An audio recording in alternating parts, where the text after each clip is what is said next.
किसी से प्यार क्यों होता है, कदम कदम पर जीत और हार क्यों होता है। जब मिलती है प्यार में जुदाई तो मिलने के लिए दिल बेकरार क्यों होता है। आप सुन रहे हैं साहिब सौरिया को। दुनिया में बाटे सब मतलब के यार हो, केहू नहीं कोने अब केहू से प्यार हो।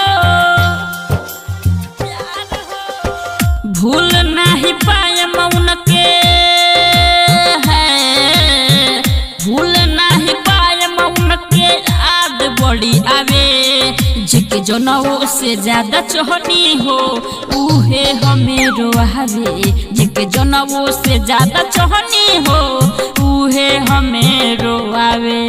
RK recording studio Bettiah Bettiah.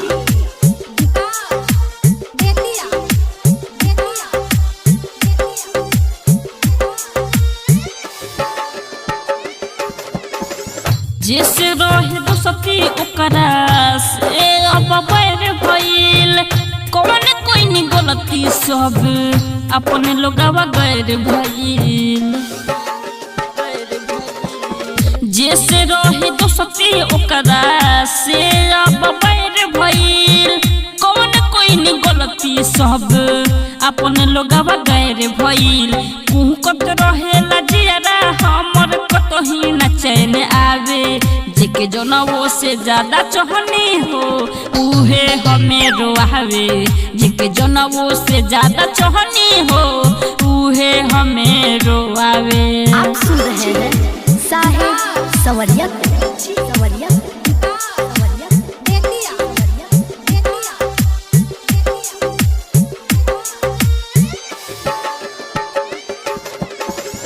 उहे संगे घात कोइली दिल से चोहनी जकरा के, सोबे टाइम पास कोइले अपन समझ के कदा के।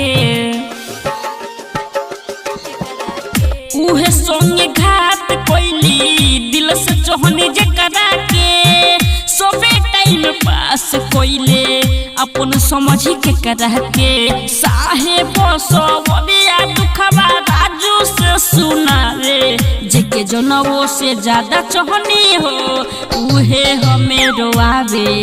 जेके जनवो से ज्यादा चोहनी हो उहे हमें रोआवे। RK recording studio Bettiah Bettiah.